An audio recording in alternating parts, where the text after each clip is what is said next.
Elle adopte le bébé de sa nounou, mais personne ne pouvait imaginer ce qui arriva par la suite.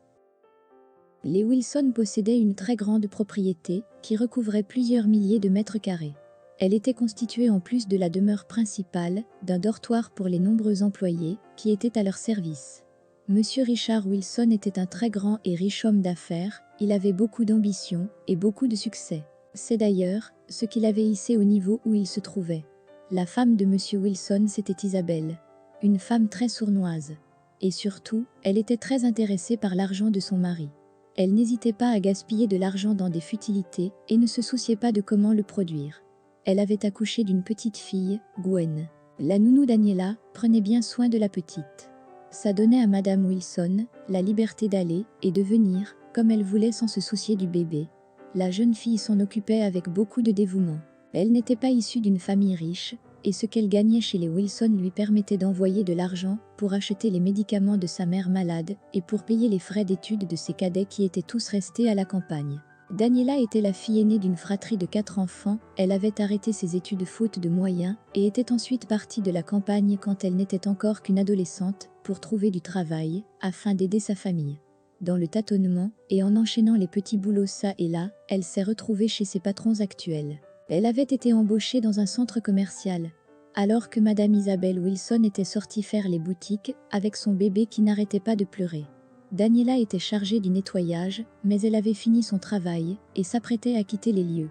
Isabelle essayait de calmer l'enfant en vain. Daniela s'approcha et demanda timidement « Je peux la prendre ?» Isabelle, qui n'en pouvait plus des pleurs de l'enfant, n'hésita pas à mettre le bébé dans les bras de la jeune inconnue.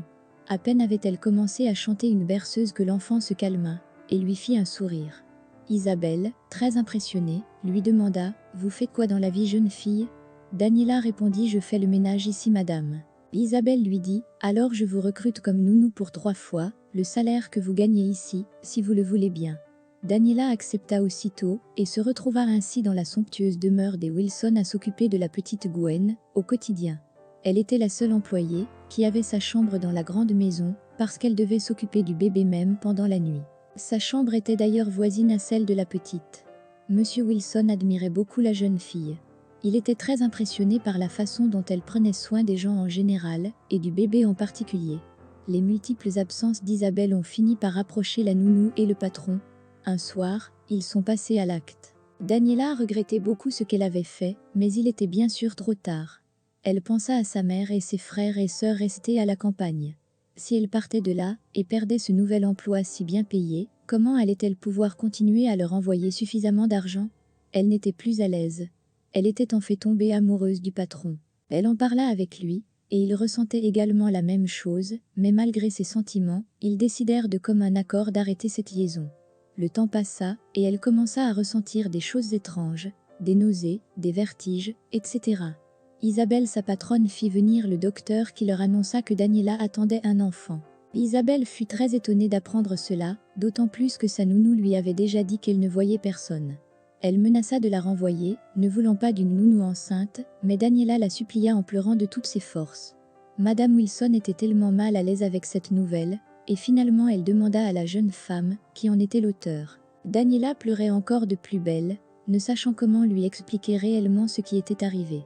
Mais Isabelle ne se laissa pas dissuader par les pleurs de sa nounou et insista vraiment. Daniela lui répondit alors tout apeurée « C'est Monsieur Richard, madame, c'est arrivé une seule fois. » Alors Madame Wilson, ne pouvant se retenir, frappa la jeune fille de toutes ses forces dans sa colère. Daniela pleurait en disant « Je suis désolée, madame. » Isabelle lui répondit « Je ne te crois pas. Tu n'es peut-être qu'une voleuse de mari. » Mais Daniela répondit « Non, madame, je suis sincèrement désolée. » Isabelle, totalement dévastée, alla s'enfermer dans sa chambre laissant Daniela en pleurs sur le plancher du salon. Elle se disait que si ce que disait sa nounou était vrai, elle ne saurait pas comment s'en remettre. Elle pleurait, se lamentait, s'en voulait d'avoir fait venir cette jeune fille dans sa maison. Elle résolut finalement de se calmer. Quelque temps après, Monsieur Wilson rentra à la maison. Isabelle ne daigna même pas l'accueillir. Il lui demanda ce qui n'allait pas.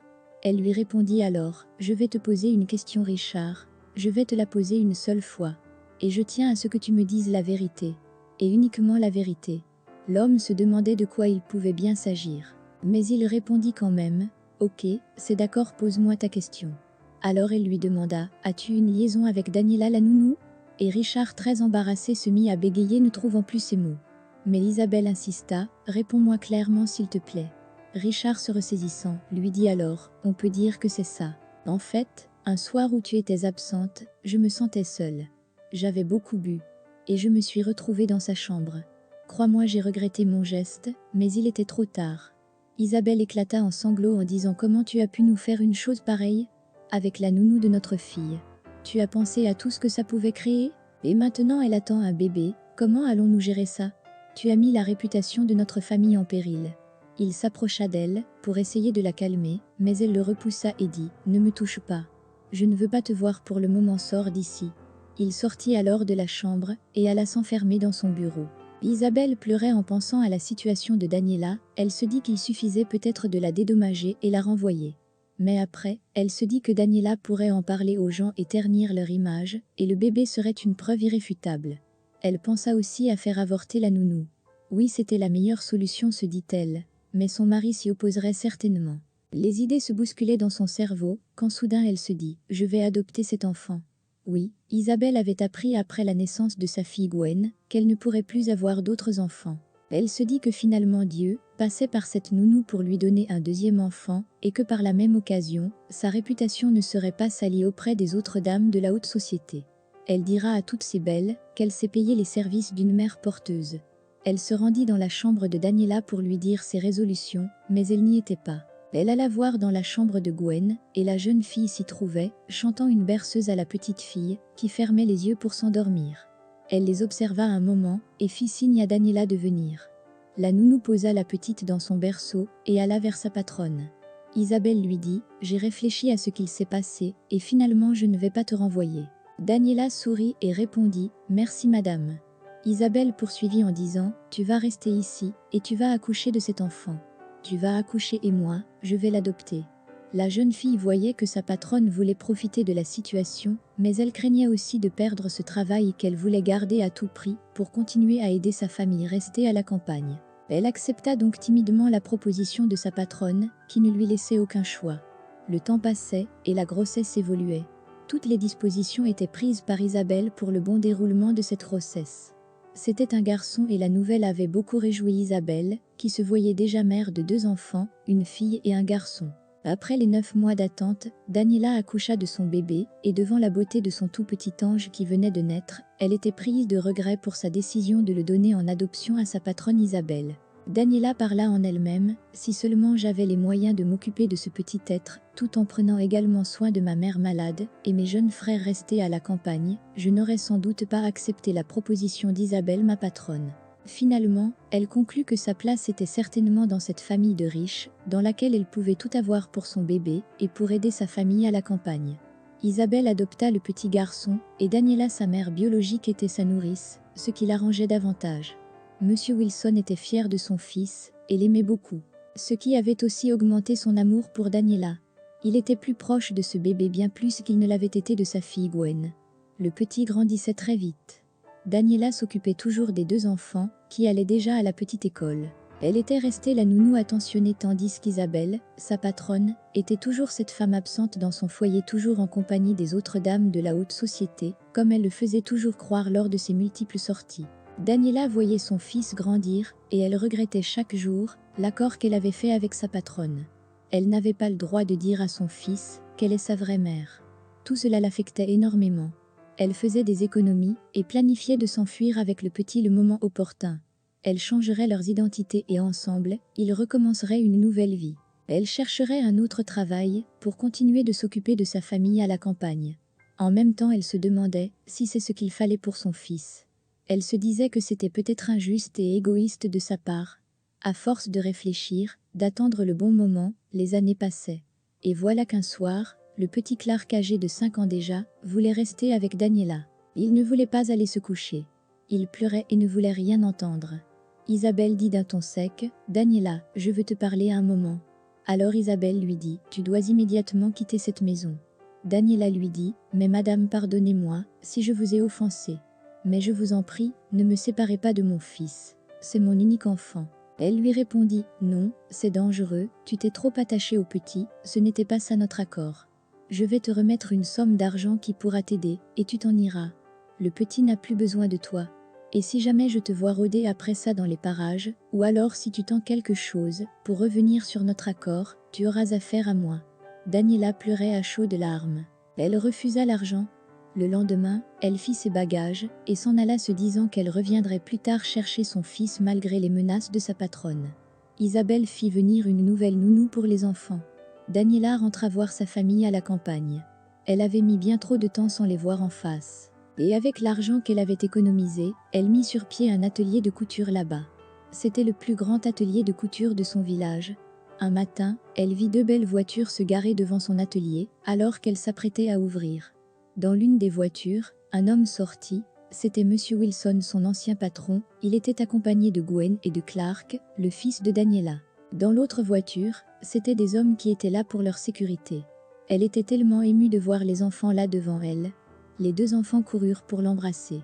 Quelques minutes après l'euphorie des retrouvailles, et tandis qu'ils étaient encore tous dans l'atelier de couture, Monsieur Wilson prit la parole. « Je me suis renseigné, j'ai trouvé cette adresse alors, j'ai fait le voyage, jusqu'ici avec les enfants. Je suis venu, car j'ai un problème sérieux, et tu es la personne indiquée pour m'aider. » Daniela, qui était toujours sous le coup de l'émotion, l'écoutait attentivement. Monsieur Wilson lui raconta alors qu'Isabelle, sa femme, avait quitté définitivement la maison en pensant qu'il était tombé en faillite. Quand elle a constaté que les comptes bancaires étaient vides et que même la grande propriété devait être saisie, elle a plié ses bagages et est partie abandonnant les enfants. Monsieur Wilson savait que sa femme Isabelle n'avait jamais été très attentionnée ni envers lui ni envers leur fille Gwen, encore moins envers le petit Clark. Elle avait toujours été absente et très dépensière. Fatigué du comportement de sa femme après une remise en question sur sa propre vie, il a décidé de monter de toutes pièces une grande simulation de faillite financière qu'il a fait croire à Isabelle afin de savoir si elle resterait avec lui tout en sachant qu'il n'est plus riche. Sa femme a appelé les banquiers pour vérifier la position des comptes bancaires et les banquiers qui étaient déjà en complicité avec son mari lui ont confirmé que tous les comptes étaient vides et qu'ils ont de grosses dettes de sorte que même la vente de toute leur propriété ne sera pas suffisante pour rembourser leurs dettes. En conclusion, ils étaient pauvres. Elle s'est empressée de partir de la maison. Quelques jours après son départ, Monsieur Wilson l'a fait suivre par un détective privé qui n'a pas eu besoin de plus de 2 jours pour découvrir qu'elle a toujours eu un amant, un homme de 10 ans plus jeune qu'elle, à qui elle louait un appartement et elle entretenait cet homme financièrement. Ensuite, des enquêtes poussées ont permis de découvrir encore que le jeune amant d'Isabelle, avec lequel elle occupait en réalité la plus grande partie de ses journées, avec ses multiples et longues sorties, était aussi le père biologique de sa fille Gwen. Monsieur Wilson continua de parler à Daniela, il lui dit enfin « Je suis là parce que je t'aime Daniela, et tu es la meilleure maman pour mes enfants. Si tu me dis oui, alors, je t'épouse tout de suite. » Daniela a accepté et ils se sont mariés le jour même, dans la petite mairie du village, et le reste ne fut que joie et bonheur. Voilà, c'est la fin de l'histoire. Merci d'avoir regardé la vidéo. Dites-nous dans les commentaires ce que vous en pensez. Et si elle vous a plu, n'hésitez pas à liker et à partager pour faire plaisir à quelqu'un. Abonnez-vous et activez la cloche de notification si ce n'est pas déjà fait pour ne rien rater de nos prochaines publications.